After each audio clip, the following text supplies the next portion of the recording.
Governor J.B. Pritzker held his 7th State of the State address to propose his budget for the next fiscal year. Marshawn Gunn tells us the focus and concerns House and Senate members have.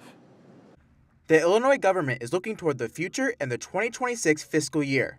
Governor J.B. Pritzker stood in front of House and Senate members today for his State of the State address to propose his budget for the upcoming fiscal year. It represents some hard sacrifices and moderated spending.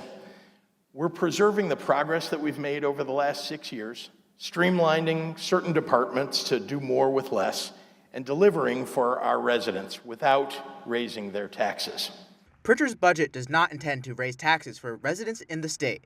Instead, he focuses on operational efficiencies and productivity improvements. The governor proposed many ideas throughout his address, one of the most popular having to do with education. In conversations with educators and parents around this state, there is one thing that they commonly cite as an impediment to learning in the classroom: cell phones.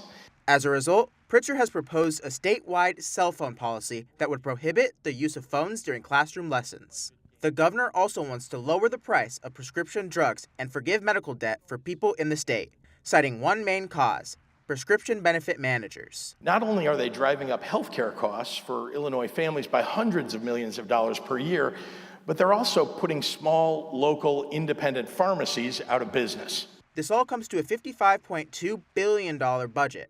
On the other side of the aisle, Republicans are worried about how much Pritzker wants to spend. Spends really more than we can afford to spend. Government needs to live within their means, just like families back home have to live within their means. The conversation will continue into the end of May as Republicans and Democrats need to agree on a budget plan by then. Marshawn Gunn, WQAD News 8. And News 8 spoke with the Quad Cities Chamber just after the address wrapped up. The Economic Development Group was encouraged by the governor's commitment to incentives for market rate housing in Illinois and money set aside for site readiness.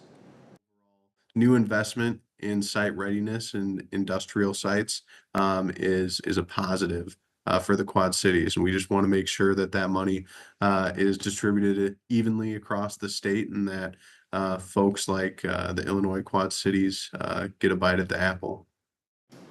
The chamber had hoped to hear more about investments in downstate communities during today's speech.